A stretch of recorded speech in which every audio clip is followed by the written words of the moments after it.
Dear students and viewers, welcome back to the English B. আজকের ক্লাসে আমরা জানব one of এর ব্যবহার।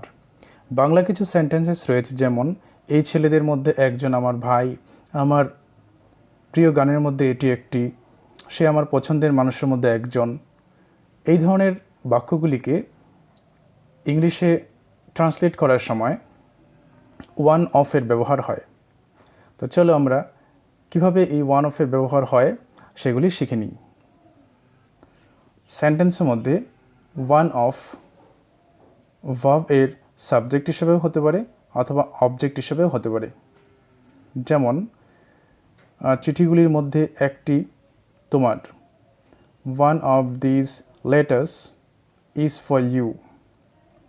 চিঠিগুলির মধ্যে একটি তোমার, one of these letters is for you।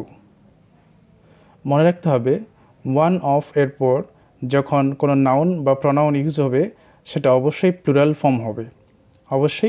Form হবে, এবং তারপরে যে ভার্বটি ইউজ হবে এটা অবশ্যই সিঙ্গুলার ভার্ব ইউজ হবে, কারণ এখানে ভার্বটি এগ্রিমেন্ট হয়েছে তার প্রকৃত সাবজেক্ট ওয়ানের সঙ্গে। ওয়ান মনে করো এইটুকুন নেই, তাহলে ওয়ান ইজ ফর ইউ, এটা হচ্ছে প্রকৃত সাবজেক্ট ওয়ান। সেই জন্য খেয়াল করতে হবে যে তারপর যে ভার্ব ইউজ হবে সবসময় সিঙ্গুলার।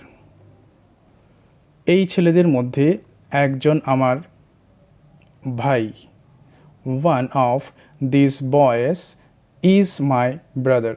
লক্ষ্য করো, ওয়ান অফ দিস বা one of the boys is my brother. এখানে one of the boys plural, তাহলে প্রকৃত সাবজেক্ট কোনটা? One is my brother. Of the boys বালকদের মধ্যে, এই অর্থ বোঝানোর জন্যই আসলে ওয়ান অফ দ্য ব্যবহার করা হয়। পরেরগুলি দেখে নাও। এটা আমার প্রিয় গানের মধ্যে একটি, this is one of my favourite songs. This is one of my favourite song. সে আমার পছন্দের মানুষের মধ্যে একজন, he or she is one of my favourite person.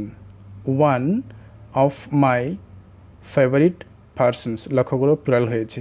এখানে অবজেক্ট হিসাবে ইউজ হয়েছে এই সেন্টেন্সটাতে, one of my favourite persons, এই ইজ ভার্বের অবজেক্ট, আর বাকি সেন্টেন্সেসগুলিতে সাবজেক্ট হিসাবে ইউজ হয়েছে।